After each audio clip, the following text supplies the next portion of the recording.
Hello అండి, ముందుగా అందరికీ నాకు స్వయం సమాచారం ఛానల్కి స్వాగతం. ఈరోజు మన వీడియోలో అంటే మనీ మంత్ర విషయంలో మీకు ఈ ఒక 4 వస్తువులు మీ దగ్గర ఉంటే లక్ష్మి ఎప్పుడు మీ దగ్గరే ఉంటుందని చెప్పొచ్చు. అంటే మీ ఇంట్లో నివాస స్థలంలో కావచ్చు, ఆఫీస్లో అంగళ్ళలో కావచ్చు, ఎక్కడైనా పెట్టుకోవచ్చు. అంటే మనం లక్ష్మిని పెట్టే జాగాలో వీటిని పెట్టచ్చు అనమాట. ఇవి మీకు అదృష్టం ఉంటేనే మీ దగ్గరికి వస్తాయి. వీటిలో ఒక వస్తువు మీకు అదృష్టం ఉంటేనే మీ వరకు ఈ వస్తువు రావడం జరుగుతుంది.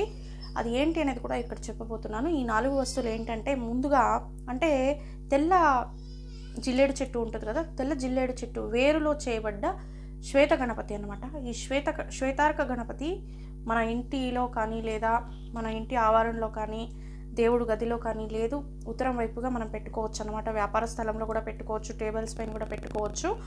తర్వాత ఇక ముఖ్యంగా చెప్పేది ఏంటంటే, మనకి ఇక్కడ గురువింద గింజ.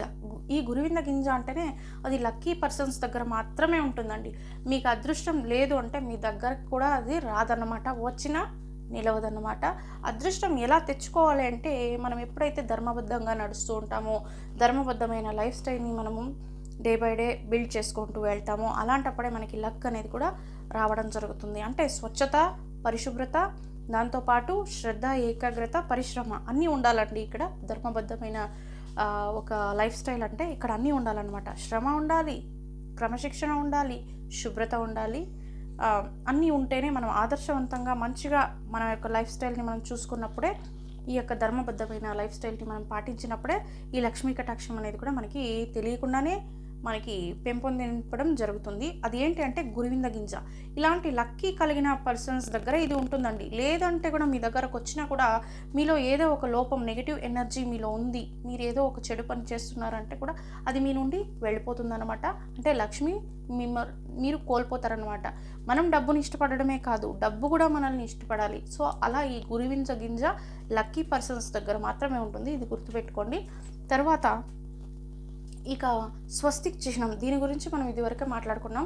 ఇంటి తలుపులకు లేదా బీరువా తలుపులకు స్వస్తిక్ చిహ్నాన్ని ఖచ్చితంగా ఉంచాలి. ఈ స్వస్తిక్ అనేది శుభలాభ అనే గణేష పుత్రుల పేర్లతో కలిగిన స్వస్తిక్ చిహ్నం అన్నమాట. కాబట్టి దీన్ని ఒకదాన్ని ఎంట్రన్స్లో మీరు వేసుకున్నట్టయితే మంచిగా లక్ అనేది మీ వరకు ఉంటుంది. ఇది కూడా మనకి ఏకాగ్రత, శ్రద్ధ, భక్తిని పెంచే ఒక చిహ్నం అనమాట, గణేశునితో పాటు, శ్వేతార్క గణేశునితో పాటు. తరువాత ఇక 4వ వస్తువు ఏంటి అంటే గుర్రపు నాడ. మనం గుర్రపు నాడని చూసే ఉంటాం. జనరల్గా కొట్టుల్లో తీసుకొని వచ్చి వాడకండి, ఎందుకంటే డూప్లికేట్స్ చాలా ఉన్నాయి మార్కెట్స్లో. మీరు గుర్రాలని పెంచుతారు కదా, వాళ్ళ దగ్గరికి వెళ్ళి వీటిని కలెక్ట్ చేసుకోండి. వీటిని గురువారం లేదా మంగళవారం, దీని గురించి కూడా నేను ఇదివరకు చెప్పుకున్నాను, గురువారం మంగళవారం మీ మెయిన్ ఎంట్రన్స్ డోర్కి అయితే పెట్టాలన్నమాట.